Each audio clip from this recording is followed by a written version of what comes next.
We have no press conference. Wilder and Stavern. Right. That's why we have no press conference. Wilder and Stavern, I rode the elevator with Jamel was drinking. I know it was a clear smell. He was drunk. N-word. He was using the N-word from left and right. Did you see when they ran with both the Chargers and Broner when that same night, Wilder and Stavern? Yeah, they ran. When they ran up on the They ran to the fucking podium. There was no press conference. It was just right after the fight. They ran to the podium. You could tell they were like, a little inebriated. Don't judge me. I was afraid to ride the elevator with the Chargers because they were going to go. You gonna ride with them tonight? You gonna ride with them tonight? You could have interrupted. Hey, Andre, you've had a good year. A lot of good fighters coming out your camp. Ali, Jacobs, of course. Middleweight division, looking like you might be taking it over as a trainer. What's your thoughts on next week's fight? Well, basically, I'll tell you what my son, I call Danny my son, told me in the gym last week as we closed out our final sparring session. He said, Dre, this fight is ending in one round. So he says he's not going to pull off the gas pedal. And the funny thing about that is I met Sergiy yesterday by chance crossing over by the mall. Very nice young man. Shook my hand.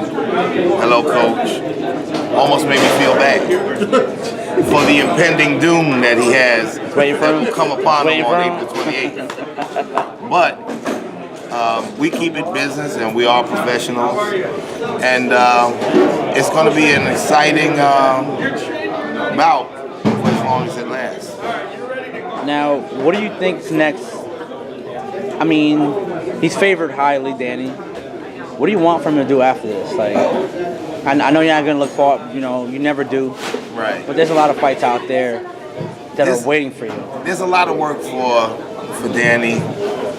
What he really, really wants is a rematch with Triple G.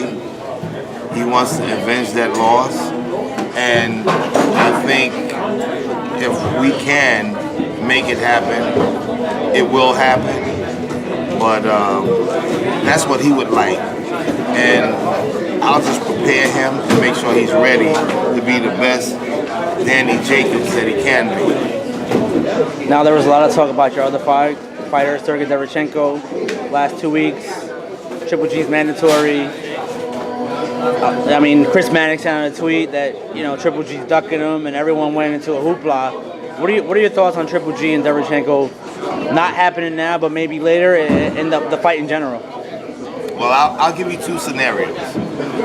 The first being, if I'm Triple G in that camp, and for everything that has taken place since the fiasco of Canelo and Triple G's bout being canceled, the time allotted for preparation is very, very, very near and close to none. If I was Triple G's trainer, I would say, listen, let's not worry about anything right now. Instead of going in and fighting Andre Rozier, what I think he's doing now at this point is taking 5 steps back. It doesn't make sense to say you don't want to fight as many contenders as there are in the middleweight pool that you could have great bouts with. If you don't feel you're ready, just say, you know what? I'm very upset with what took place. The fight was canceled. I'm done for now. I'll prepare. Give me another couple of months and I'll be back. But this has been drugged along for so many days, and the fans were on pins and needles. They wanted to see something, and I have never, and I read the little comments that fans write, the ones that leave their names and the ones that don't. Everybody's disappointed. And at that point, I was in Triple G's pocket with, I feel really bad for you. It's a shame that it took the direction that it did. But now, you're fighting on May 5th against a junior middleweight, Vanes, who I'm very near and dear to. But Vanes hasn't boxed in almost 2 years. 2 years, yep. And he got this assignment on short notice. We all know he won't have enough time to prepare for it. So this is a turkey shoot. Totally unnecessary. Great. Totally. There's no reason for what's going on May 5th. There is where I have a problem with your review. You think Derevyanchenko is high risk, low reward, and that's the reason why their team is looking at it from a business angle? Too high of a risk for the reward? Because they were saying something about the money isn't sufficient. Totally. If I was Triple G, I wouldn't fight Sergiy on 3 weeks' notice. I wouldn't do it. He's a very talented, skillful fighter. And I don't see any way or any conceptual idea that could be put together in time to deal with what Sergiy would have brought to the ring that time. So let me pose this question to you though. Right, they said that they needed time to promote this properly, right? That's what Tom said, right? That's what Tom said. So why not move off the date, fight in June in New York, because Triple G and Derevyanchenko in New York at MSG, I think does big business, right? Huge. And let's say he beats Triple G, Triple G wins, right? He still has 9-10 weeks to prepare for Canelo. So like, why not that? That's why we're not promoters. Okay. Because we have answers to these questions, but the promoters who should be answering those questions don't seem to have the answers. Why not? You could easily make it in June. Why not? Put it in MSG. Knicks and Rangers ain't in the playoffs. I agree with you 100%. You know what I'm saying? 100%. Why not? Is Triple G familiar with him from the amateurs? Because Derevyanchenko is a good Andre, you have a new client in Richard Comey who's already been singing your praises, saying you've been reborn. What is that like now when world champions are coming to you and going, we want you, we trust you, you are our guy? Well, I'm going to tell you something. Richard Comey is the nicest young athlete that I've met in a long time. He came into my camp about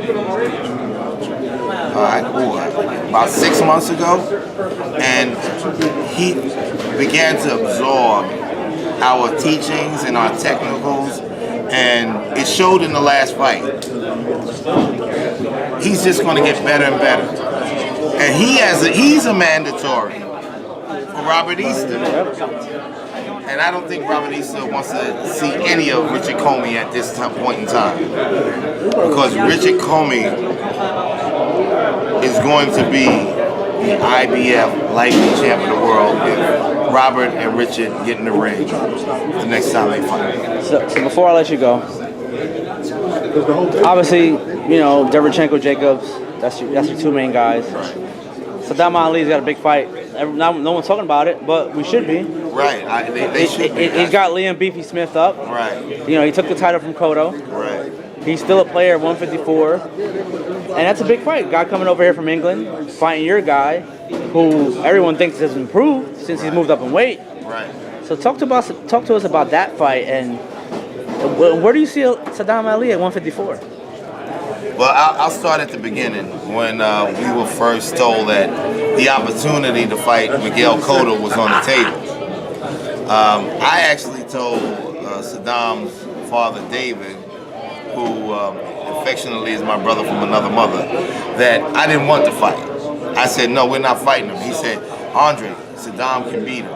I said, we don't have enough time for me to prepare him in the way that would make me confident enough to take the assignment. Saddam says, Uncle, I can beat him. I said, you know what? Okay, you're gonna have to turn it up. So what we did was Lenny Wilson, myself, and Curtis Stevens pulled in, and I got to give a lot of credit to Curtis. Curtis went from boxer to assistant trainer, and he reveled in that position. You know, sometimes when you give people a position of power, it goes to their heads. It went to his head, but in a good way.